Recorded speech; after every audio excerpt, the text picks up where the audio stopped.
This almost cosmopolitan species of small ants can thrive in just about every environment, making them very attractive for newbie keepers. They are very good at survival, thriving in all kinds of environments, if only the temperature is high enough. Bark of a tree, a little cave under a rock, or fossorial surroundings of dug-out corridors, these ants can do well in any of it. This species is unique in that one colony can share 2 or more queens, coexisting together on a shared space. The larger that space is, the greater is the risk of creating separate colonies that will more than likely fight until only one remains. That's why if we want to keep many queens in one colony, or 2 colonies in one enclosure, it should be large enough for the ants to be comfortable, but small enough so that the colonies won't be hostile towards each other. And let me tell you, getting multiple queens is not a hard task with this species. These ants go into nuptial flights all the time, and during each copulation may result in producing an offspring reared and fed for a future queen. All members of the colony possess working stingers and can be aggressive enough that you can easily feed them with small live feeders. The colony will gang up on whatever prey you give them and devour them rapidly. Very active, very attractive to observe, very brave when hunting and defending their nest, these small ants are not as easily available as other easy-to-care ants, and when they are, they usually come for a large price. They are small, with workers reaching just about 3 to 4 millimeters and the queen topping at 6 millimeters. They would need a keen observer for owner and tightly fitting lock on the enclosure, to ensure they are safe and sound inside the space appropriate for them. Them coming from tropical surroundings should already indicate you that we do not have to hibernate the species, or even in this case, lowering the temperature too much may be detrimental.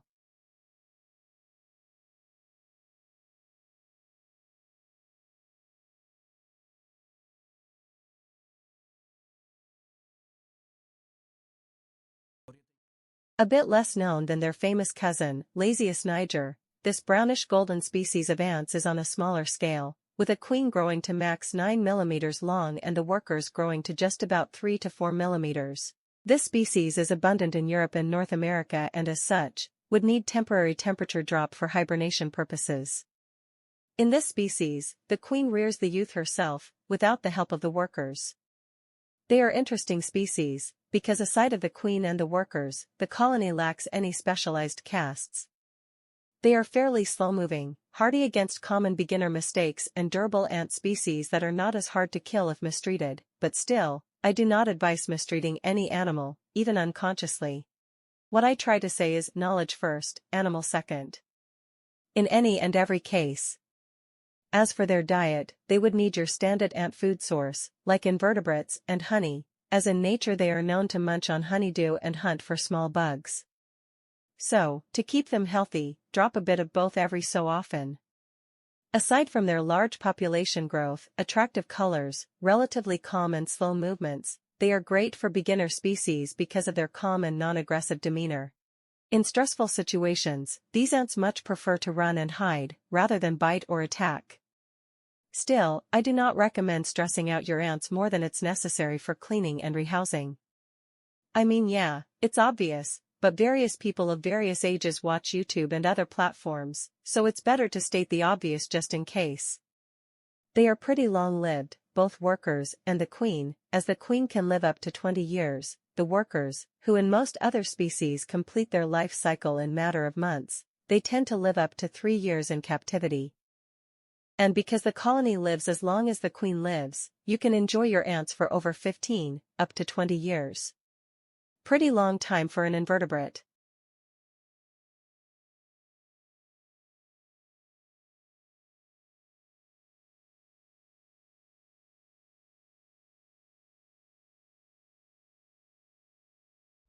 Popular in pet trade, slowly developing species native to southern Europe, where the temperatures are a bit higher, this ant species is known for their eating habits. These large ants eat mostly seeds and animal protein, separating them from most other ant species that can be fed with nectar, honey, and sugar solutions. This species wouldn't even look at these as a food. The seeds, which are the primary food source for them, are gathered and stored carefully, so the whole colony will have enough to eat. As in nature, they call southern Europe and parts of Africa their home. Their care does not require hibernation, Occasional drop of temperature down to 12 degrees Celsius won't kill them though. Their colony grows very slowly, so it's a species for the patient ant keepers and usually are considered boring by beginner ant keepers. But when it grown enough so it can be safely relocated to formicaries, they can also be fed occasional fruits from time to time. What's interesting is that these ants, trophallaxi, so signature for almost all other ant species, does not exist. Hence, this species does not share foot mouth-to-mouth like most other ants. What they do, however, is they chew the gathered seeds and grains and make it into ant bread, a more digestible solution that all colony feeds upon. They are a large species, with queens reaching out as much as 1.6 centimeter and other casts ranging anywhere from 4 to 6 millimeters. The casts are very polymorphic and their sizes can range widely though, with some major worker ants reaching as much as 14 millimeters, being mere millimeters second only to the largest queen. Their large size does not take away their subservient role, as still, the only female in the colony capable of reproduction is, and always will be, the queen. They do need a bit more humidity than most other ants, especially in their larval stage, and drying them too much can actually kill the developing youth, effectively stagnating the colony. So that's one thing to keep in mind. But if we take care of this one, the colony should breed and thrive for you.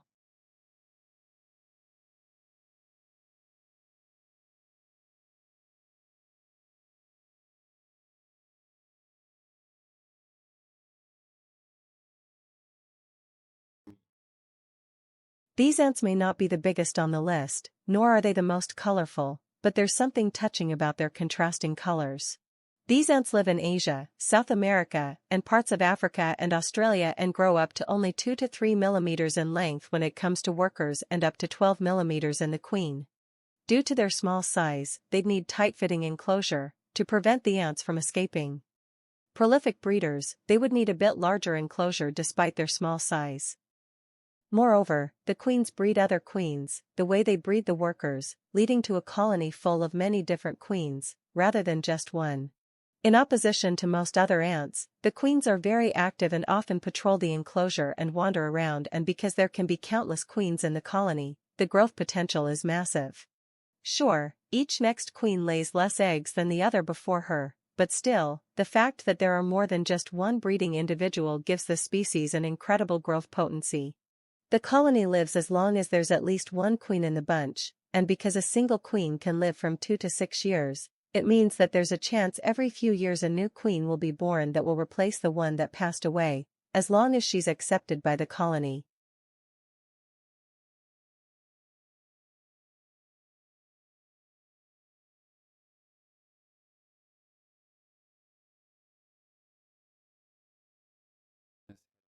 A lesser-known ant species, pretty small in size, with the queen measuring only about 8 millimeters and workers not growing past 4. This ant is not problematic in care, but due to their small size, it's advised that one keep them in tightly closed enclosure and take special care during cleaning, feeding, and rehousing, so the ants will not escape. They are native to temperate regions of Europe and America and as such, need a temporary hibernation time for around 3 months in as low as 4 to 8 degrees Celsius. Their feeding behavior is adorable, with the workers immediately alerting other workers if they find a source of food, and together in solitaire-like array, they lead others towards the source. And they are omnivorous species, meaning they will eat pretty much anything edible you will give them. Seeds, meat, honey, nectar, dead or stunned feeder insects or small live insects, they will eat it all. They are slow to fall ill or get killed by beginners' mistakes, but very quick to reproduce, making them very desirable for captivity, even for those not well versed in ants. Their hardiness, ease of care and omnivorous tendencies make them great pets, but let's not forget about their relatively small size. Smaller ants are easier to escape or get lost and hurt on accident. And lost or hurt queen means the end of colony. I therefore suggest taking care of them, really well sealed enclosure, along with very small ventilation holes, to prevent even the smallest of the colony life to escape.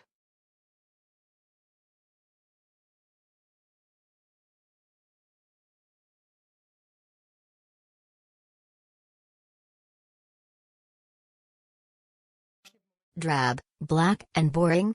Look closer. This European species can be recognized from its cousin Camponotus herculeanus, by its even bigger size and attractive red patches on their back and abdomen. This European ant is one of the biggest in the hobby and also one of the most beginner-friendly, if you are into slow-growing colonies and occasional colony stagnation. These attractive ants can stagnate for months and, like all European ants, require gradual drop in temperature for healthy hibernation process that should last from 2 to 3 months in around 8 to 12 degrees Celsius. Living across all Europe, these large ants can reach up to 1 centimeter in minors, up to 1,5 in majors and possibly 16 to 20 in really large or well-fed queens. This large size and attractive coloring, in my opinion, really makes up for the occasional stagnation and really slow colony growth.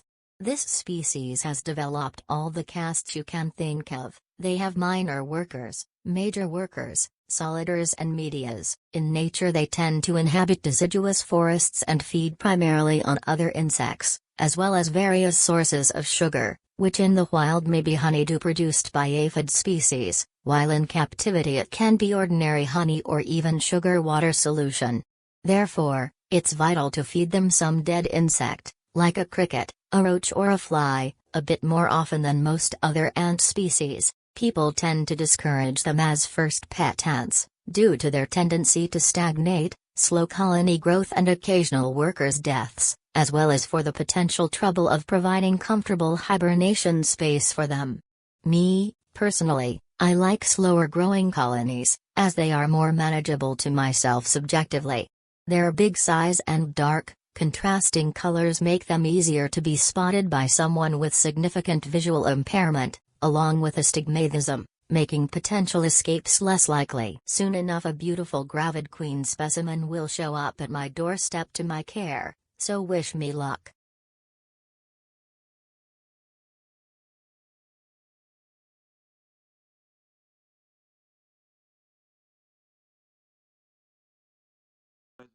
More colorful than the previous entry and much more popular in pet trade, due to ease of care, rapid colony growth and the fact that they do not need to be hibernated, unlike European species, made them known as the best first pet ants one can get.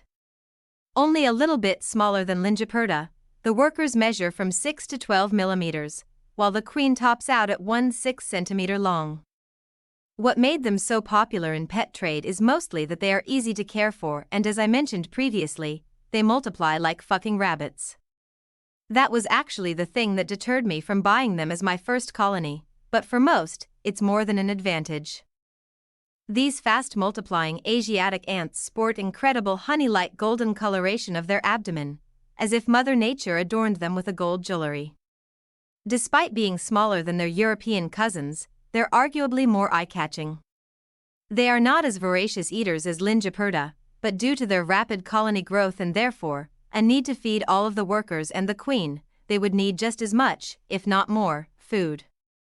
They can eat all kinds of glucose-rich liquids, like honey, sugar solutions and so on, but insect feeders should be added for additional mineral and protein intake, and because they multiply quickly, you'd need a lot of food to feed all the mouths. Their colony, although much quickly growing in size, does not have as much castes as Lingiperta, mostly splitting on the queen, workers and drones. Despite their much lesser diversity, their beautiful colorings, active and vigorous movements and especially the fact they do not need a drop of temperature makes them incredibly appealing to many new to the hobby pet keepers. As the colony grows, they will obviously need more space, as to not suffocate in too tight enclosure. Larger enclosure will also prevent unintended escapes during cleaning and feeding. And you better believe that fast, skittish ants like them are prone to escaping when the keeper is not observant enough. Still, if you prefer very active, voracious ants that move a lot and create a lot of fussle in the enclosure, who don't need to hibernate and multiply like crazy and are fascinating to look at, this species is totally for you.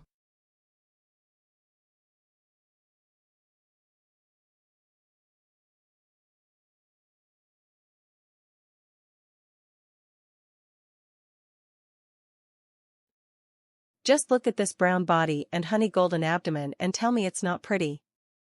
These beautiful Asian ant species have only queen and warrior castes and they procreate and grow their colony in lightning speed. They are medium to large size with queen growing up to 13 millimeters, while most other workers range from as little as 5 to as big as 11 millimeters. As Asiatic specimen that it is, it does not require hibernation period in order to maintain their life and function integrity. This, alongside with their quick colony growth, makes them fairly desirable, not only attractive but prolific species for captive care. These ants eat everything, other insects, honey, sugar solutions, fruit and seeds, and although animal protein should be provided a bit more often, it's important to keep their diet fairly balanced for the best of health and growth. These medium-sized ants can grow up to 200 worker ants in 1 year, making the queen pretty prolific egg layer. They also split the care they take for the developing larvae between the queen and the workers. As said before, hibernation is not needed, but occasional drop of temperature to the room level or just slightly lower wouldn't hurt them and can be done for around 2 months per year. They eat individually, as well as mouth to mouth, with the workers often feeding their queen. A behavior common for ants, but still wonderful to observe. If you plan to take care of them, keep them warm, around 25 degrees Celsius, and fairly dry, up to 50% of aerial humidity. Too much humidity can provide mold growth and can hurt developing larvae, while too low temperature forces the colony to stagnate. Still, it's common sense to not overheat, nor dry out your pets. Just saying, 'cause common sense ain't so common anymore.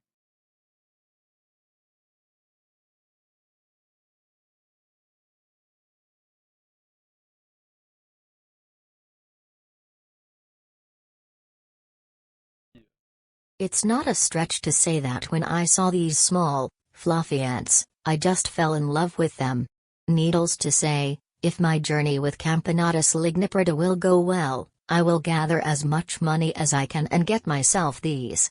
Ordinary, black and boring from afar, when you look closely, you'll notice a medium-density fluffy hair, tinted white at their little tips, giving these marvelous ants a silvery look to them. These medium-sized ants measure on average from 5 to 12 millimeters, and if we talk about the queen, she can grow to as much as 15. This Asiatic species does not need to hibernate and are very active, and if they sense a threat to the colony, aggressive as well. They enjoy all manner of insect feeders, both live, stunned and dead, and are really fierce when it comes to killing, subduing and eating their prey. As all tropical, Asiatic ants, they do not need to hibernate, which is a great advantage to a beginner keeper, but their quick colony growth and aggressive demeanor may be a drawback to someone who wants to start off from a smaller, slower developing colony like me. These aggressive balls of fluff are really stunning to look at. In the sun, they glimmer like silver coins, or white flakes of snow, with their red accents on abdomen and sometimes on their head, and clearly visible morphological difference between workers, warriors and ant queen. They are phenomenal to watch. They are long-lived, with the queen being able to make up to 20 years in good health, while the workers living approximately 3 years on average, still fairly long for a worker caste.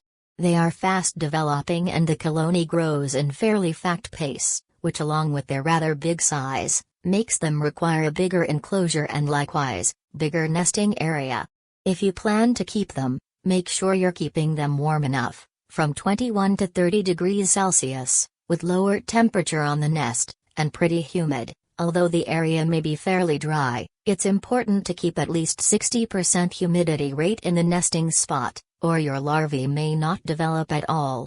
But as long as you keep the correct temperature and humidity gradient, these ants should live, multiply and thrive for you.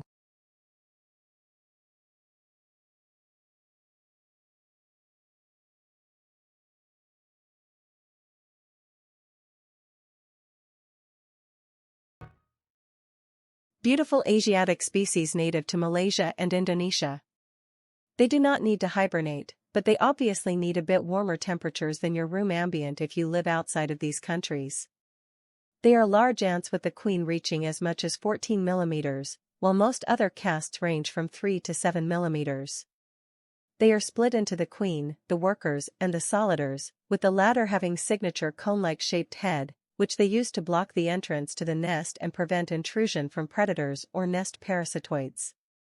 Although puff drab and brown from afar, with closer look they exhibit wonderful golden shimmer on their abdomen, contrasting with the darker rest of the body.